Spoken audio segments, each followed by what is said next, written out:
পৃথিবীতে প্রতিটি মানুষকে সুন্দরভাবে বেঁচে থাকার জন্য জীবনের প্রতিটি উদযাপনের প্রয়োজন রয়েছে।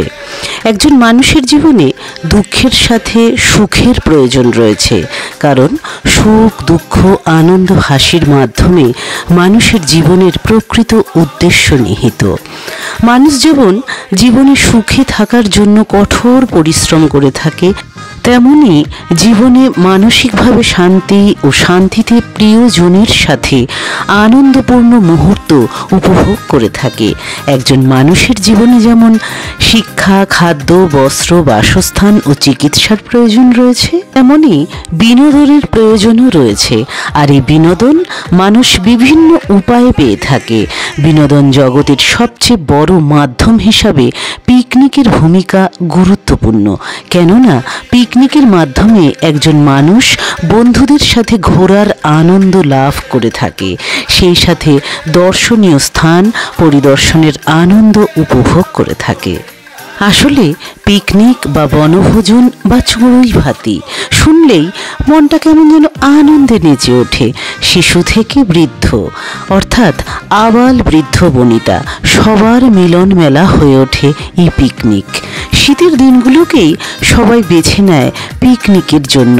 বনভোজন এমন একটি আয়োজন যেখানে মানুষ তার প্রতিদিনের কর্মব্যস্ততা, যান্ত্রিকতা অন্তত এক দিনের জন্য হলেও ভুলে থাকতে চায়। মানসিক চাপ কমানোর চেষ্টা করে, নিজের পরিচিত জনদের সময় দেয়। বনভোজনের ইতিহাস আমাদের কাছে বেশ পুরনো। একটা সময় গ্রাম্য আবহে চোখে পড়তো দল বেঁধে রান্নাবান্না, খাওয়া দাওয়া। বাড়ির উঠোনে চলতো রান্নাযজ্ঞ। দুপুর গড়িয়ে বিকেল হলেই রান্নার ঘ্রাণে ম ম করতো পুরো বাড়ি।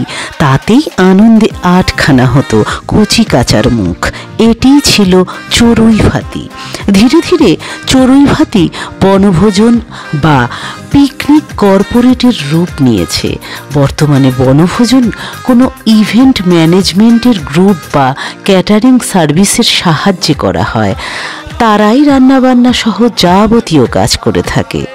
কিন্তু আজ পিকনিক বা বনভোজন বা চড়ুই ভাতির চরিত্র বা উদ্দেশ্য কিন্তু একেবারেই আলাদা।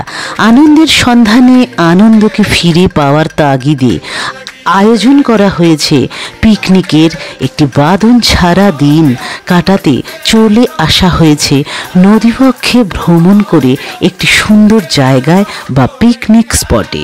এই স্থানে পিকনিক করার বাড়তি পাওনা হলো একটি সুন্দর পাখিরালয়, যেখানে নানান ধরনের পাখিদের কলতান শুনতে পাওয়া যায়। আজকাল অবশ্য যে কোনো পিকনিক স্পটই খুব সুন্দর করে সাজানো থাকে, একদম প্ল্যান মাফিক। চলুন বন্ধুরা, পিকনিকের আনন্দে মেতে উঠি আমরা সকলে।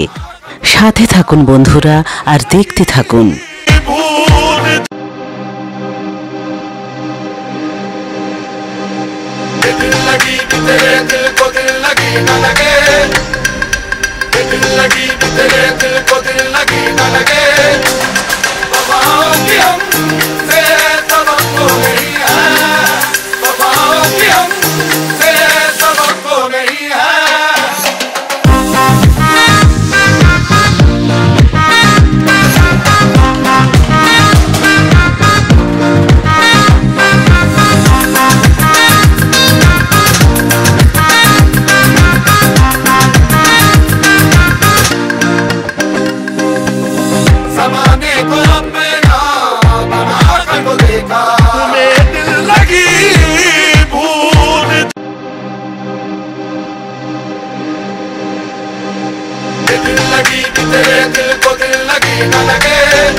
নদীবক্ষে ভ্রমণ, পাখিরালয় দর্শন ও পিকনিক সব মিলিয়ে আজকের ভিডিওটি কেমন লাগলো অবশ্যই জানাবেন।